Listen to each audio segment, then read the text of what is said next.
Slate. And we are live. I'm here. Start whenever you're ready. Cool.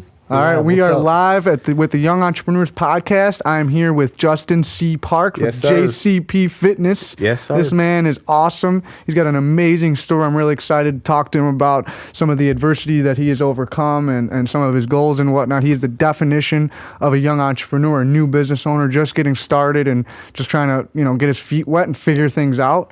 Tell us a little bit about yourself, Justin. Let us know. Like he said, my name is Justin Parks. I am from the west side of Chicago, but I don't currently live in Chicago right now. I live in Glendale Heights. That's the western suburb of Chicago. And I am into fitness. I've been into fitness for a long time, actually. I first got certified as a personal trainer back in 2009. So wow. I'm at my 10-year anniversary for that. That's awesome, man.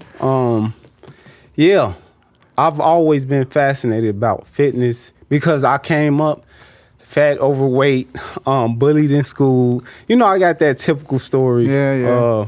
Well, there's a lot more to your story. Oh, There's nothing typical about it, that's for sure. Nothing typical about it, but I got that story where, I wasn't bullied because of my size, but being overweight was hell as a child. You get teased. Yep. You can't fit into nothing. You're always tired, or you the girls you don't get to little girlfriends and all that stuff. So it was horrible for me. So as an adult, I said, I'm gonna change this. I'm gonna change the narrative on my life. Absolutely. So.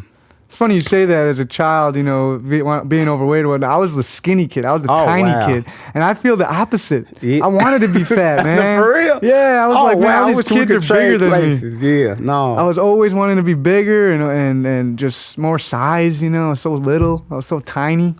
And I always looked up to those people who were bigger. Oh, for it, but man. The roles have reversed now. For sure. Man. You just... Like, where I'm from, you just get talked about. People look at you and they just talk about you. And, it's just so embarrassing. And it's something I didn't want. I wasn't aware of my physical health. I wasn't aware of that. We didn't get taught to don't eat this and don't do this. Yeah. You should take care of your body. So... Well, living on the west side, it's not. You got convenience stores, everywhere, liquor stores, bank, currency exchange, not even banks. Right. And then, that's pretty much it. Pretty much. You don't have a good place to shop. There ain't no Whole Foods around. There's no Mariano's. There's nothing like that. And then we didn't have the internet. We didn't have social media. Education. So, no education, exactly. So, how long did you live in the west side? Man, I lived on the west side my whole life, really. Yeah? Yeah. I took a 2.5 year hiatus. I went to Washington State, and I played high school football out there, got my high school diploma. Oh, nice. But other than that, I was born and raised on the west side of Chicago. Oh, wow. Yeah. Wow. Yeah, I was just down there, actually. I drive for Lyft a little bit, and I was driving a couple guys down to the west side, and it was midnight, late. And it was scary, man. I'll be perfectly honest with you. I was like... Let's get out of here. Yeah, and you know what? To be honest, the ride was really, really shady. The dudes that I was driving were shady. Yeah. One of the guys, I had to drive home because he didn't want to even stay out there. Oh, wow. He's like, just take me home. I'm like, all right, I got you. So I understand where that environment is. It can be. You can be a target. Like, if some guys see you and they think you got it, they're coming to get it. That's exactly what happened. So, it's crazy. This guy, they must have known each other from back in the day, but I guess he was on his Snapchat flaunting his money and his nice new iPhone X. Oh, yes. And this boy tried to get him. He tried to rob him, man. He's we're going to the studio. We're going to go record some music. And that's not what they had intended. So. That's how it be, man. Yeah, it's crazy. So tell us more about your story, man. That's really what fascinated me. Yeah. So I grew up without any sickness or illness, no signs of anything. Okay, I was just a fat, overweight kid, your typical fat, overweight kid coming up, not sick, not in the hospital. Then, when I turned 23, so I had my first brush with lupus. Okay, so explain a little bit of what lupus is. Lupus is an autoimmune disorder where your body mistakenly attacks itself. So in my case, my body attacks my organs. You know, my lungs has been under attack. My kidneys has been under attack.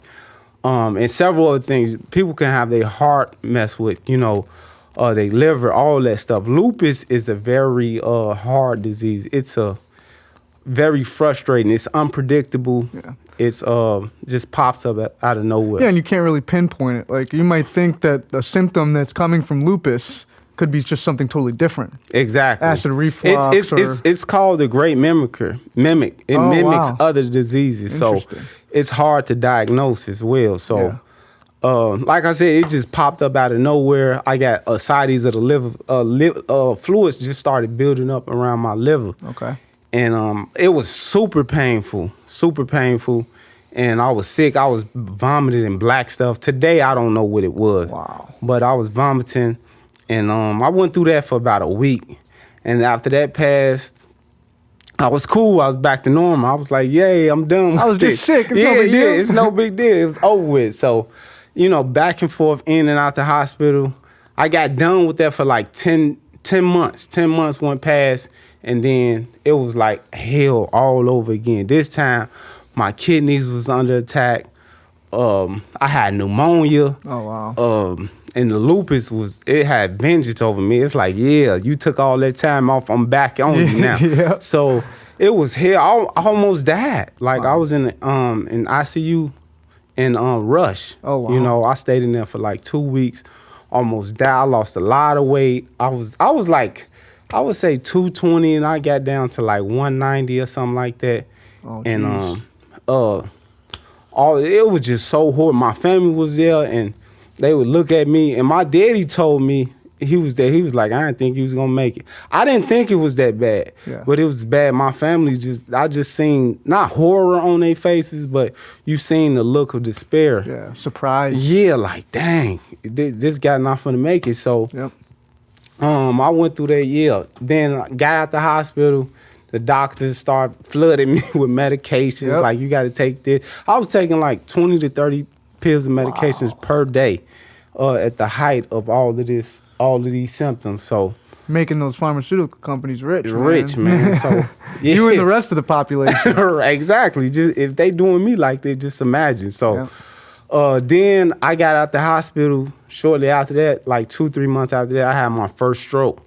So I remember going in there, and it was like, the doctors came back after like 2 hours. It's like, yeah, you had a stroke. And I looked at my sister like, you joking. Like, and then I had to think to myself, this is the hospital. They don't joke about stuff like that. No. So I couldn't believe I had a stroke. It was nothing wrong with me. I had no disability or nothing like that. It was just, I started getting headaches. It lasted for a few days, like 2-3 days. Then I went in, and then they basically told me I had a stroke. So it was basically like a minor stroke, like you didn't a minor stroke. You didn't lose any sensation or get dizzy disabling or nothing like that. I remember being a little, I had lost a little feeling on my like right or left side, but I don't remember. It wasn't nothing major, you know what I'm saying? So it wasn't significant enough to like really make a point. Exactly. Yeah. So I had the strokes. Then after the strokes, I had fluid build up on the lungs. It was like my left or right side. I can't remember.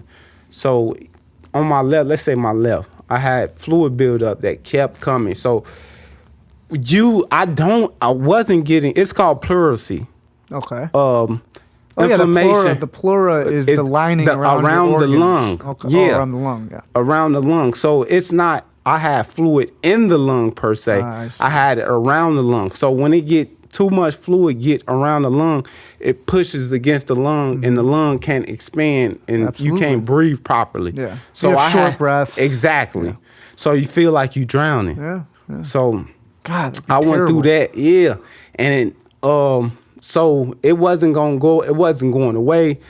I was overweight. They had me on prednisone. Oh, wow. That'll make you gain weight right there. Yeah. I was on I went up all the way up to 80 milligrams of prednisone per day. So I blew up like a balloon. So you see my pictures on Instagram. Y'all can check me out, Justin C. Parks. We're going to say it again. But yeah, absolutely. Yeah.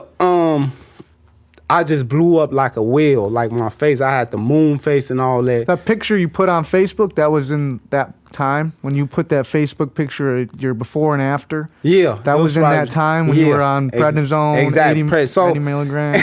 I wasn't a slob like people probably assume, but I was on prednisone and I was fighting for my health right there. But basically, that the fluid buildup, it was just so ridiculous. It just come and I couldn't do it. It's like you trapped. You can't get out the water because it's inside of you. And it got to a point where they started sticking me in the back with needles to drain the fluid. Yeah, pulling that liquid out. Pulling it out, and that'll give me some relief like 2-3 days. Then it'll come right back. Now, were you working out at all during this time? And that's the thing. Yes, I was in the gym. Yeah, I was playing basketball. Okay. I did what I could. I wasn't as active as I normally was, but I did what I could. And then I wasn't like I am today with weight training. I honed in with weight training over this process, over this course of time. Going through all this stuff kind of shifted gears for you. Exactly. So you've always been a fitness enthusiast. You've always been into like working out, whether it's sports or whatever, but I hated my childhood. I just think that was horrible, man, that I had to go through that. Want to get in shape? Yeah. Look better, feel better. Exactly. Yeah. So, and I wanted to take care of myself. Absolutely. So now here we are. You're changed, definitely, compared to that photo that we've seen in Facebook and what you share on your Instagram page and everything. And you know, you're almost like a new transformed man, bro. I've seen those pictures shirtless, man. I'm like, what the? This man. Yeah. Y'all shredded up. You compete? No, I never competed because I just do this. I don't want people to. You intimidate people a lot of different ways, and I just think, man, you can do this too. So I don't want you to think that this is something unreachable or unattainable. That's excellent. That's what I feel like a lot of people do. You know, you see a lot of this. These steroid junkies going on there and showing their bodies off, but it's like that's not attainable unless you take steroids. Then I be telling women like you should be lifting weights. Stop being scared of lifting weights. You're not gonna put on muscle like that. Absolutely. You know. Yeah, I mean, women are one thing though. They think they're gonna lose their feminine parts. Oh, no, you gonna gain a lot more than you lose. Absolutely. With weight training.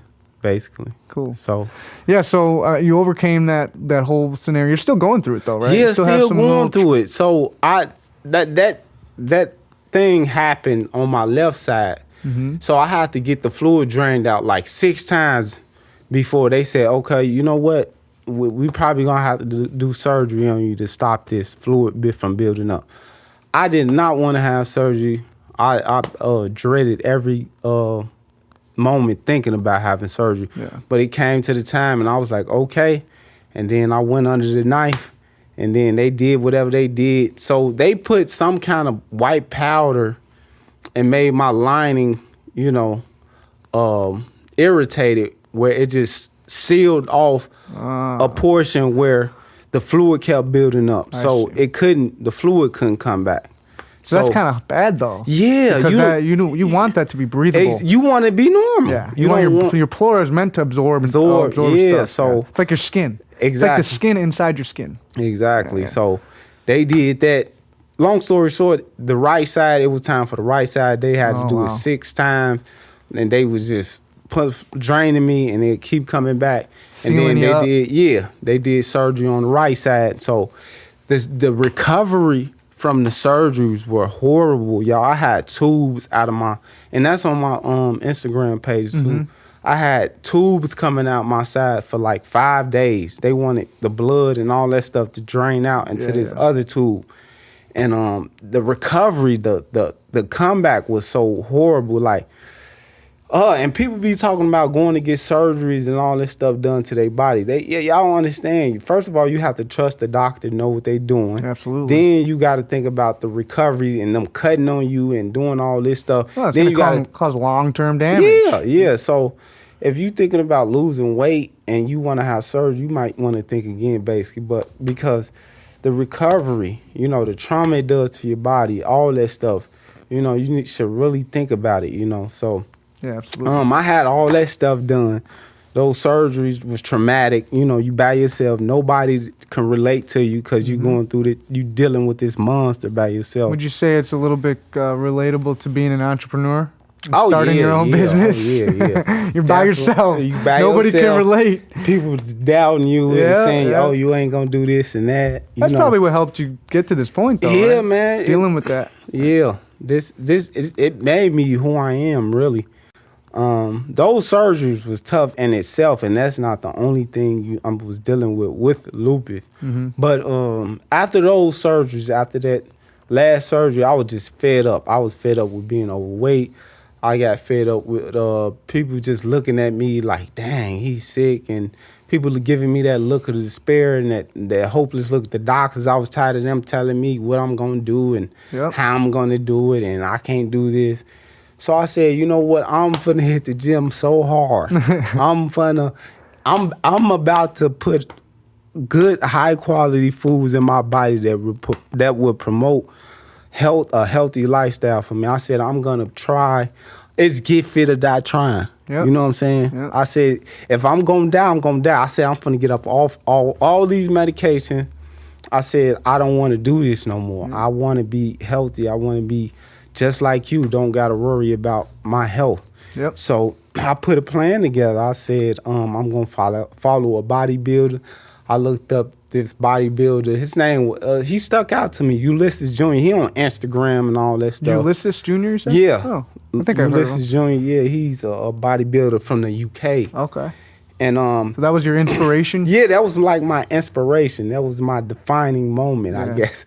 So I seen him, and he looked really good. I was like, just think about it. Do you ever see a bodybuilder tugging around an oxygen tank or going to doctor's appointments, or do you see them struggling with their health? So no, maybe not until they're like 60. Yeah. And their knees are shot and Exactly. their back's all messed up from all that powerlifting. Oh, maybe I'm thinking powerlifting. Powerlifting. That's a little different story. Yeah, I'm just talking about the normal fitness enthusiasts. Yeah, exactly. You don't Weightlifting. see them going through all these hospital visits and dealing with doctors and all this and stuff. You know why? Because they take care of themselves internally with good, healthy, high quality food. So that was my model. That was the thing I had to chase. I put that up there and I said, this is what I'm going to do.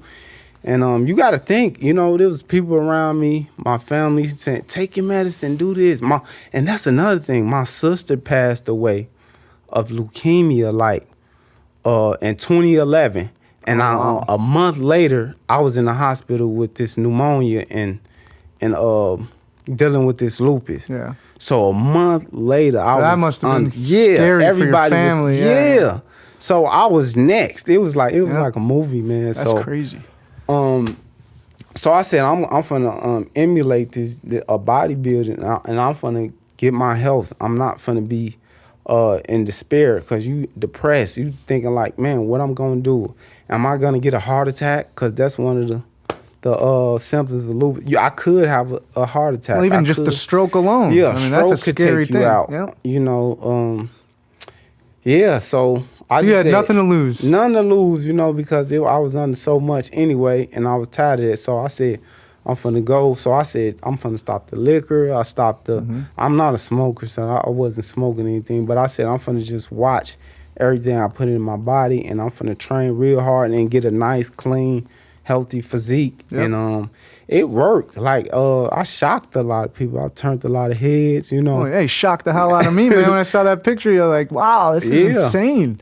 But it was definitely uplifting, inspiring. Yeah, it was it was like you said, uplifting. It was one of those moments like, man, I did it. You know? How long did that take you to get to that point? Like, I would from say, the moment that you decided to follow Ulysses Grant, you said? Or Ulysses Jr. Ulysses S. Grant, yeah, I was going to say. That sounds familiar. Yeah, right. I probably said it wrong.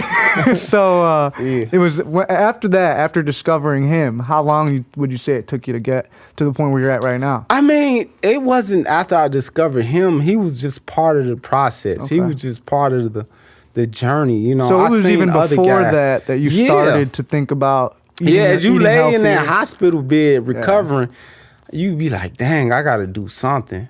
I have to do something. I just can't keep taking these hits. Yep. I'ma die. I just can't keep doing this. Absolutely. You know, so I said, and doctors, they're there to treat your symptoms. They're not there to heal you. They're not there to, make you better. So I said, I got to make myself better. It changed my whole mindset. Stop looking for people, other human beings who have faults like you to come heal you or fix your situation. You have to fix your situation. Like, we want to be rich. Yep. We got to go get it. Absolutely. I love that. I mean, it's very relatable to business. Yeah, right. Like, people think that their job is going to make them rich. Nah. If the person you work for makes, $100,000 a year, that's your cap. You ain't going to get rich. You're not going to get rich. And that's not making your own income. That's, exactly. You're doing it for somebody else. Doing it from you, making them rich. Once you start doing it for yourself, that's where you get the results. Mm-hmm. And nobody gonna save you. No. I was looking for people to come save me, come up with this cure for lupus, and come save me with it. Oh, and that's not realistic. They're not out there doing it. Doctors are not studying lupus, trying to cure you. They're studying stuff to cover up those symptoms that'll keep you at bay. Absolutely. That's what I believe. So. Oh no, absolutely. That's a huge controversial topic in itself. Like, they don't want a cure. Why would they want a cure if they're making so much money making you pop pills? Pop pills, yeah. And treatment and all that. So the surgery alone is an expense. Exactly. It's a huge expense. Yeah, the MRIs, the CAT scans. Excellent business people. Yeah, excellent business people. They know how to make money. Mm-hmm. And you just see all those signs out of all the doctors, y'all. I was seeing kidney doctors, heart doctors, lung doctors, urology, neurology. I was seeing so many doctors. You would think over time that one would reach out to you and say, "Oh, how you doing, man? I remember you was." And there's no love. Yeah, of course. And just a number. You just a number. So that's more evidence. Yeah. That's more proof that it's just a business. Yep. It's just more, it's fuel to the fire. It gives me more ammo to say, y'all don't really care. Y'all just want to. That's more reason for you to sick. Do it yourself. Exactly. Take care of yourself. No, now it makes you realize no one else has your best interest at heart. Mm-hmm. It's really you that has to overcome it. You got to overcome it. So absolutely. My last surgeries were at the end of 2014. So I went to 2014. All the way up until recently, Thanksgiving, November 22nd, I had another stroke. Dang. Okay, so I fell off. I was drinking, going back just to some old habits. Yeah, going to some old habits. I think you mentioned this when we sat down together. You were feeling better. Yeah. Right? So you were like, I can go back to some of this stuff. I was hooping. I was playing basketball. I was doing everything I wanted. I was drinking like I was a normal person. Like, I got my life back. Really, I was going to work, no problem, all that stuff. And with my lupus, too, with the lupus I'm dealing with, my blood pressure, constantly got to monitor my blood pressure. And right now, I'm kind of like studying it. Mm-hmm. I'm trying to see why is my blood pressure so high. The doctors want to tell you, oh, you have to take this blood pressure medication because that's the way it is. This is a genetic flaw on you, basically. I'm saying my blood pressure, it is getting high for some reason. It's just not getting high on its own. I seen it really low before. Yep. You want to tell me that I need to take this and that this the way it is. I'm telling you, there has to be a trigger. Yep. There has to be something I'm doing. That's in my diet. I'm saying, and I think it's sugar. I think the sugar is jacking up my blood pressure.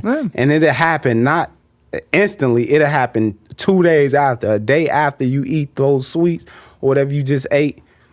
That's the body responds like that. Absolutely. So I'm kind of studying myself. I'm saying, okay, this happened. This is what I ate, and this is why it's high. It's like a process of elimination. Exactly. Trial and error. You try this, so it responds in a certain way. It responds, exactly. So I'm trying to get away from the junk food, the sweets. I love sweets, but we all do. We all do. Exactly. It's hard to avoid. Just end it. You can end it. Yeah. But The show must go on. Yeah, the show got to go on. Anyway, so let's talk a little bit about JCP Fitness, right? Okay. So throughout this process, like your whole story in general, you know, it's pretty crazy, fascinating. You know, there's a lot of stuff that you've gone through. You've overcome a lot of adversity. But in that time, what were you thinking about business? Like, when did you have time to even think about starting a business or having, you know, like a structure, a brand? Yeah, exactly. Record. So I've always been in the fitness. Me and my cousin, we always talk. He in the fitness too. And, you know, I said, why? Like, we would wake up every day. We'd sit in traffic. You would argue with folks. You would do all this stuff to go work for someone. Yeah. You will go sit in traffic. You will argue with people. You will slip and fall and bust your head. Got to rush to work. You be late, get hollered at. You go through all of this, but you won't do that for yourself. So that's been my latest model. You know, I want to bust my ass for myself. I want to bust my ass and see how far I can take myself. Absolutely. You know, and it's not hard. You got millions of people. It's like 11 million millionaires in the U.S. I think. Wow, I didn't know something like that. And I'm broke. you're not one of those 11 million. Yeah, like why? You know, why can't I be 100,000 there or something like that? But it takes time. It's that thing. But we've been brainwashed. We've been cycled to go get a job. We've been put in school and all this. Oh, you're gonna get a job and you're gonna be the best worker and all this. But it's training for workers. Yeah. School is essentially a training academy for workers. For people to go get a job and work for somebody else. Mm-hmm. It's not for leaders. And my mindset is like I may not get rich, but I'm gonna try. I'm gonna die trying. Like my fitness model. I may not ever get skinny, but I'm gonna die trying. I may not ever get like a bodybuilder, but I'm gonna die trying. So I used that and I hit that goal of getting ripped and lean, and I didn't even know it. That's how obsessed and that's how focused I was on that goal. Just happened one day. Yeah. Some people say me in the gym or somewhere was like, dang, you looking real good. You're ripped. Yeah. And I was like, for real? I'm still chasing it. You know what I'm saying? So that's how it was, but that's what I want to do with the money. And I don't want to focus on money now. I just want to focus on getting people lean, getting people healthy like myself. Essentially helping people like you. Right, you know, like people myself. Who had struggled with certain things. Overweight, disease. Overweight, Just trying to help them overcome some of those struggles, right? Beating those naysayers in your life. Y'all won't believe it's a lot of people, doctors in my life came and said, I wouldn't do this.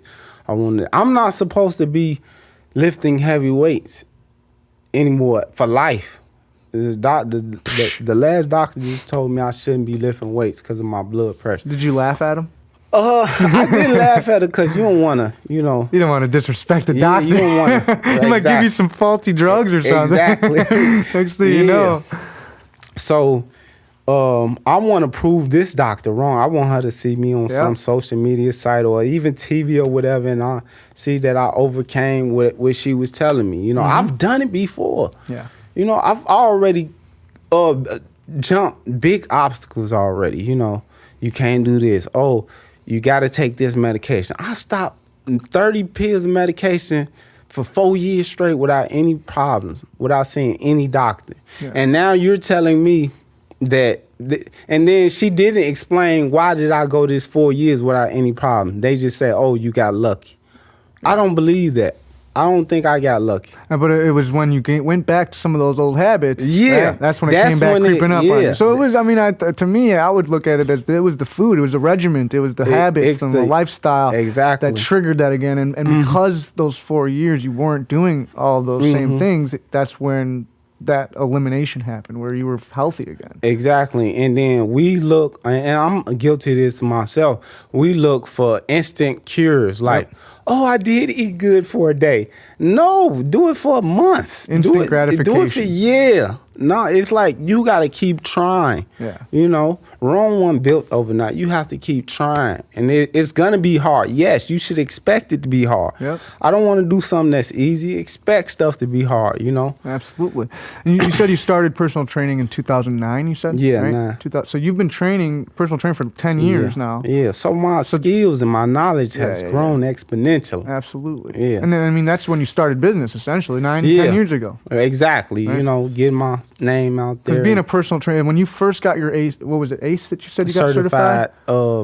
I got mine through not NASM, but NFPT, National Federation of Personal Trainers. Gotcha. And that's when you decided JCP Fitness. That's when you came up with that whole concept. So in 2009, 10 years you've been in business. Now, would you consider yourself still a new business owner?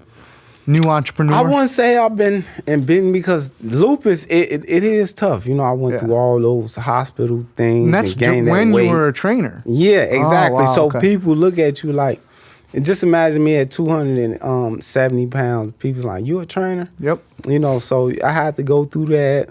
Then you'll get the strokes like this. Last stroke I had was like, I was down for like 2 months, you know, dizzy. Yep. Pain just popped up out of nowhere and all that stuff. So it's been a battle to stay consistent. Even right now, I'm trying to stay consistent on my social media. I'm trying to stay consistent with the YouTube and just pushing my ways of fitness. People think fitness is so hard. It is, because you're conditioned to your ways of life. Yeah. You're conditioned to what you like doing. But, you know, if you want something, you got to, I don't care what I got to do. Yep. You know what I'm saying? Well, like a life or business death. owner. Yeah, right. For you, For me, it's I do don't or care. die. Yeah, exactly. If I gotta eat real healthy fruits and vegetables for my rest of my, that's what I gotta do. Absolutely. I got a goal. This is my goal to live. You know what I'm saying? So awesome. So as a business owner, what would you say is your main struggle right now? I mean, you've gone through a lot. You've been doing this for many, many years. But you mentioned consistency. Exactly. Right. So is that something that you're really focusing on? Like consistency. Right now? Yeah. And just staying consistent. That's being what on social media, creating some video. I mean, we've talked a lot about some of your goals and stuff like that, and creating videos and content like that. What would you say for the listeners, young entrepreneurs who are going through the same struggles that you are? What's a final thought or piece of advice that you'd give them as far as consistency goes with their business? I would say stay away from negativity. Stay positive, and you gotta stay consistent. And when you're consistent, it shows who you are. It builds your character. It shows people that you're not a quitter, you're a fighter, and it just builds character, basically. Absolutely. Yeah. So that's awesome, man. I would have to second that. I mean, at the end of the day, it's not just consistency, it's persistence too, like being out there and doing the same thing over and over, being recognized, getting your brand out there. Exactly. It's personal branding pretty much. Yep. Well, thank you so much, Justin, man. It was awesome talking to you. Thank you for telling us your story and everything. Fascinating guy. This is not going to be the last time you're on this podcast, that's right. for sure. Yeah. Hopefully next time we can get Jake on here and he can give some of his goofy commentating and he can join us. But again, thank you so much for coming out. Justin Parks, awesome guy. Check him out on Instagram, Facebook. Check out his story. Let us know what's your Instagram. Instagram, you can catch me at JC. No, I'm sorry. My Instagram is Justin C. Parks, and you can follow me on Facebook at JCP Fitness. Awesome. Go check him out, guys. Thanks again, Justin. I really appreciate it. You coming out here and talking with me and everything. I appreciate and nothing but good things coming in the future. And the YouTube channel, too, look for me. Well, you can find all that stuff on social media. Of course. You got links on links. Hit the link and subscribe. Hit the link, subscribe. Check out Justin. Thank you so much for listening. And this is the Young Entrepreneurs Podcast. Have a good one, guys.